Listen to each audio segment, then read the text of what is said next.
नमस्कार दोस्तों, आइए सुनते हैं सुभद्रा कुमारी चौहान के द्वारा लिखी कहानी दुनिया। मिसेस चोपड़ा की बड़ी बड़ी आंखें सजल हो गई। उन्होंने रुधे हुए गले से कहा, रामेश्वर बाबू, दुनिया इतनी अकृतज्ञ है मुझे मालूम नहीं था। इसके आगे वो कुछ बोल ना सकी। खैर, आप इन बातों पर कुछ ध्यान ना दें। एक सच्चे हितैषी के नाते मैंने आपको केवल सचेत कर दिया है। मैं आपके ही सामने अधिक क्या कहूँ, परंतु कभी कभी क्रोध आ जाता है और रोके नहीं रुकता। अभी निमंत्रण की लिस्ट में उन लोगों का भी नाम देखकर मैं अपने क्रोध का स्मरण न कर सका और इतनी बातें आपके सामने कह दी। किंतु फिर भी मैं आपसे अंतिम निवेदन यही करूंगा कि जिसे आप अपना हितैषी समझती हैं वो आपकी भूल है। वे ही लोग जो आपके सामने बहुत खुल मिलकर सज्जनता का स्वरूप रखकर आपसे बातें करते हैं, बाहर न जाने कितनी बुरी बातें वो बकते रहते हैं। अब तो निमंत्रण आ चुके हैं, फिर भी आप जो कुछ कहें मैं उलटफेर करने को तैयार हूँ, मिसेस चोपड़ा ने कहा। उनकी आवाज भारी, चेहरा विवर्ण और आंखें लाल थी।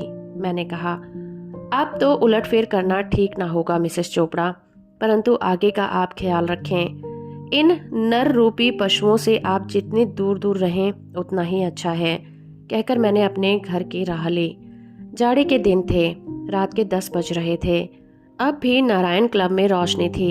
मैंने सोचा चलकर देखूं तो सही यहाँ इतनी रात तक क्लब में कौन कौन महाशय विराजमान है। साइकिल दरवाजे पर टिकाकर मैंने अंदर कदम रखा ही था कि मिस्टर शुक्ला दौड़कर मुझसे लिपट गए। आइए आइए रामेश्वर जी, कहिए सब कुशल है ना? आप तो बहुत दिन के बाद दिखे। मिस्टर रामलाल ने आंख मारते हुए कहा, अरे भाई, आजकल तो ये बड़े घर के मेहमान हैं, हम लोगों के पास तक आने का समय इनके पास कहाँ। जब उधर से छुट्टी मिले तब ना। प्रेम नारायण ने चुटकी ली। भाई, किस्मत इसी को कहते हैं। हम लोग चक्कर ही लगाते रह गए और हजरत ने वहाँ ऐसा रंग बांधा कि अब वहाँ किसी दूसरे की पहुंच ही नहीं हो सकती। कहते कहते उसने मेरी पीठ ठोकी। किसके विषय में कटुक्तियां थी मैंने सब समझ लिया, फिर भी कुछ अनजान बनते हुए बोला, तुम लोगों की बातें मेरी समझ में नहीं आई। पहेली की तरह मत बुझाओ, साफ साफ कहो ना, किस बड़े घर की मेहमानदारी मुझे मिली है। सुना है कल मिसेस चोपड़ा के लड़के का जन्मदिन है, बड़ा भारी आयोजन किया जा रहा है। 150 आदमियों को चाय पार्टी के लिए निमंत्रण भी बांटे गए हैं। सच है ना रामेश्वर जी?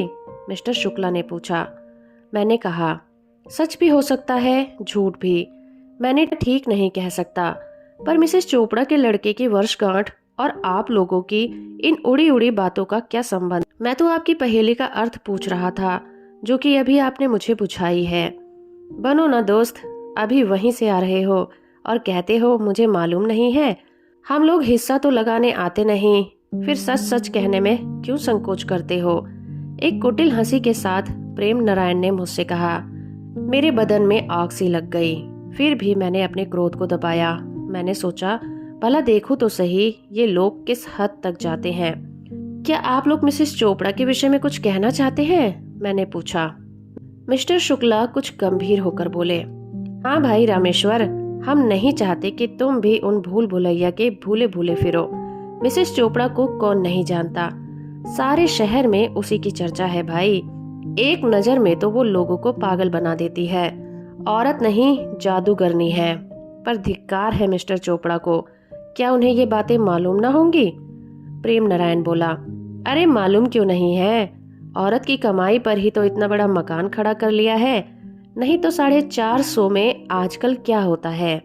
मिसेस चोपड़ा को नहीं देखते, रेशम छोड़कर दूसरी बात ही नहीं करती। देखा नहीं किस ठाठ से निकलती है, कपड़े सदा कीमती पहनती है। घर में 4-6 नौकर चाकर हैं, यह उन्हीं की कमाई है। नहीं तो मिस्टर चोपड़ा के 450 रुपए में पूरा न पड़ता भाई। रामलाल ने घृणा भरे स्वर में कहा, भाई मुझे तो उनकी शक्ल से नफरत है। उसे तो यदि गृहस्थ न कहकर वेश्या कहा जाए तो ठीक होगा, पर पुरुष से ऐसी बेशर्मी से बात करती है, उसके साथ ऐसे खुलेआम फिरा करती है कि कोई वेश्या क्या करेगी। पढ़ी लिखी औरत क्या हमने नहीं देखी? पास ही की मेज पर बैठे हुए 2 सज्जन चाय पी रहे थे। अब तक इधर की बातें चुपचाप सुन रहे थे। शायद बात सहन शक्ति की सीमा से शहर चली गई थी, इसलिए एक सज्जन ने कहा, बहुत बढ़ बढ़कर बातें तो ना करिए। यदि आप लोग जरा ही पुचकारे जाएं तो कल से मिसेस चोपड़ा की जूतियां चाटने को तैयार हो जाएं। आप इतना बकते हैं तो कहिए, आपके पास प्रमाण है कि मिसेस चोपड़ा का चाल चलन खराब है? मिस्टर रामलाल के मुंह पर जैसे किसी ने थप्पड़ सा मार दिया। मिस्टर भगवती प्रसाद को देखकर वो जरा सा सकुचाए। बोले, आप क्या जाने, मुझे तो सब मालूम है। ये इतने आदमी जो कहते हैं, क्या सब झूठ ही है? भगवती प्रसाद ने तेज स्वर में कहा, मैं उन्हें आज 20 साल से जानता हूँ। आपका तो परिचय भी उनसे नहीं है, पर मैं तो उनके साथ वर्षों रहा हूँ, एक साथ एक मकान में। हाँ, वह जिस प्रकार के वातावरण में पली है वैसा ही उसका स्वभाव भी है। पर्दा उसने ना बचपन में किया था और ना अब कर सकती है। उसकी नज़र में स्त्री पुरुष समान है, इसलिए वो सबसे खुलकर प्रेम पूर्वक मिलती है। यही उसके आचरण का दोष है। किसी भी सुधार के काम में पुरुषों से ही सदा 2 कदम आगे रहती है। यही उसकी कमजोरी है। कहते कहते भगवती प्रसाद का चेहरा आरक्त हो गया। सब लोग चकित दृष्टि से उसकी ओर देख रहे थे। हम लोगों को अनुमान भी ना था कि भगवती प्रसाद भी मिसेस चोपड़ा से परिचित होंगे, क्योंकि हम लोग उन्हें परदेसी समझते थे। वे लाहौर से अभी 2 महीना पहले ही यहाँ आए थे। कुछ ठहरकर वो बोले, लेकिन कहने वालों की जबान को लगाम कौन लगाए? चमड़े की जबान ठहरी, जिधर चाहा हिला दिया। सतेंद्र बीच में ही बात काटते हुए बोले, पर आप क्यों नाहक इन लोगों के मुंह लगते हैं? बकते हैं, बकने दीजिए। सूरज पर धूल फेंककर कोई उसके प्रकाश को धीमा नहीं कर सकता। धीरे धीरे रामलाल, प्रेम नारायण और मिस्टर शुक्ला खिसक लिए। अब वहां पर मैं, सतेंद्र और भगवती प्रसाद जी रह गए। हम लोग भी घर की ओर चले। रास्ते में मुझे संबोधित करके भगवती प्रसाद ने कहा, रामेश्वर जी, तुम में इतना साहस नहीं कि तुम इनके मुंह पर थप्पड़ लगा देते। वह तो तुम्हें भी लांछन लगा रहे थे। मुझे तो ऐसी बातें कहते तो मैं तो बिना मारे ना रहता। मेरे मुंह से कोई बात ना निकली। सच बात तो यह थी कि मिसेस चोपड़ा मेरे लिए भी एक पहेली सी थी। आज साल भर से मैं उनके घर रोज जाता हूँ। वो सदा प्रसन्न मुद्रा में मेरा स्वागत करती थी। उनकी वीणा में वो मिठास थी, चितवन में वो मोहकता थी कि कभी कभी मैं ये शक करने लगता कि शायद उनका मेरे साथ अनुचित तरह का प्यार है। किंतु दूसरे ही क्षण मैं होश में आ जाता जब मैं देखता ठीक वैसा ही व्यवहार वो दूसरों से भी करती हैं। वो इतनी मिलनसार थी, स्वभाव में इतनी मधुरता थी कि हर एक मिलने वाला यही सोचता हुआ जाता कि उसके साथ ही उसका ऐसा व्यवहार किया गया है, और साथ ही दुष्ट प्रकृति वाले यह भी सोचते कि वह उन पर आसक्त हैं, इसलिए ऐसा मधुर व्यवहार करती हैं।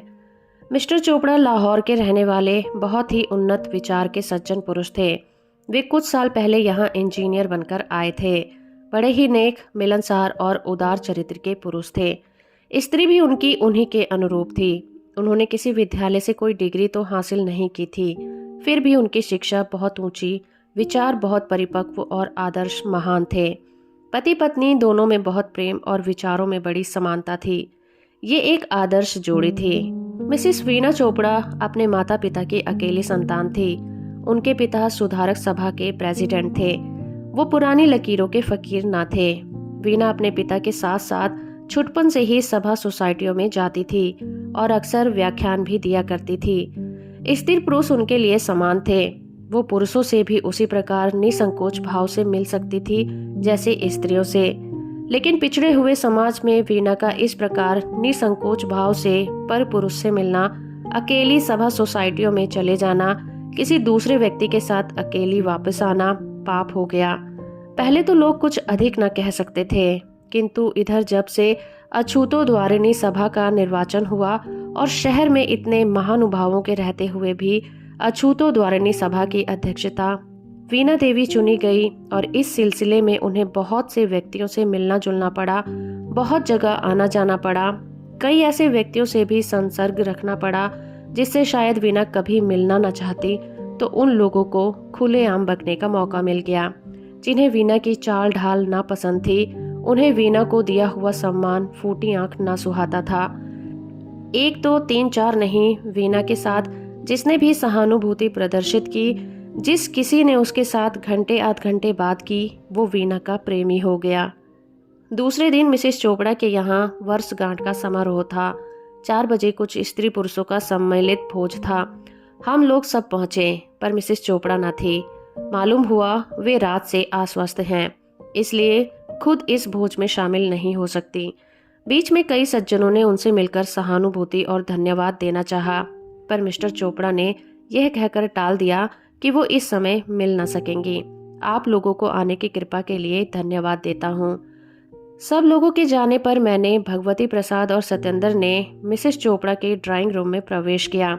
वह बैठी अपने बच्चों को कपड़े पहना रही थी। मुझे देखते ही आदर प्रदर्शित करते हुए उन्होंने अभिवादन किया। भगवती प्रसाद और सत्येंद्र को उन्होंने कुछ न कहा, पर वे लोग बहुत समीप जाकर बैठ गए। अब मैं समझा इनका संबंध कितना घनिष्ठ है। क्या सचमुच आपकी तबीयत खराब थी? भगवती प्रसाद ने पूछा। जी नहीं, पर मैं इन लोगों के पास बैठने में अपना अपमान समझती हूँ। अब तो भूल हो ही गई।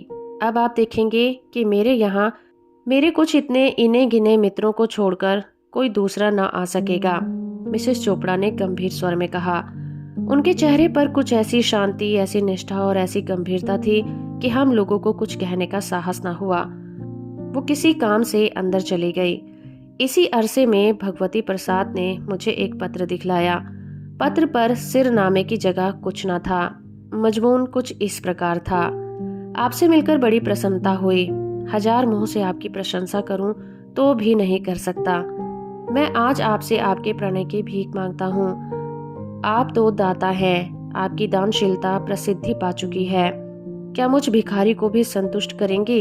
यदि आपने कृपा न की मैं बेमौत मर जाऊंगा। अनुचर। नाम किसी का न था। नीचे जो उत्तर भेजा गया था उसकी प्रतिलिपि थी। मैंने स्वप्न में भी ना सोचा था कि आप मनुष्य के रूप में राक्षस हैं। अपने मित्र की स्त्री के प्रति ऐसी कुभावना रखने के बजाय आपको तो चुल्लू भर पानी में डूब मरना चाहिए था। कृपा करके अब आप मेरे यहाँ कभी तशरीफ न लाएं। पत्र पढ़कर मैंने विस्फारित नेत्रों से भगवती प्रसाद की ओर देखा। उन्होंने पूछा, पहचानते हो ना, ये किसकी हस्तलिपि है? हाँ हाँ, अच्छी तरह, मैंने कहा। तो फिर ऐसा चुका खाकर वो उसके खिलाफ न बकेंगे तो और क्या करेंगे? भगवती प्रसाद ने कहा। और है भी तो वह बिना दिमाग का पहले नंबर का उल्लू। फिर वह अपने 10-5 साथियों के दिमाग में भी उसके प्रति ऐसी कुभावनाएं भर दे तो आश्चर्य ही क्या है। किंतु आप किसी सहृदय व्यक्ति से पूछिए कि उसकी धारणा मिसेस चोपड़ा के विषय में क्या है, फिर वो आपको बतलाएगा। मैंने देखा कि भगवती प्रसाद की बातें सत्य थीं। अपनी शक मिटाने के लिए, अपनी खिसियानापन दूर करने के लिए मनुष्य की पाशविक प्रवृत्तियां नीच से नीच काम करने को भी नहीं हिचकती हैं। मिसेस चोपड़ा ने प्रवेश करते हुए कहा, यह किसकी जन्मपत्री देखी जा रही है? मिस्टर शुक्ला की, सत्येंद्र ने हंसते हुए कहा। तो अभी आप सुन रहे थे सुभद्रा कुमारी चौहान के द्वारा लिखी कहानी दुनिया। आपको ये वीडियो अच्छी लगी है तो वीडियो को लाइक और चैनल को सब्सक्राइब करना बिल्कुल मत भूलिएगा।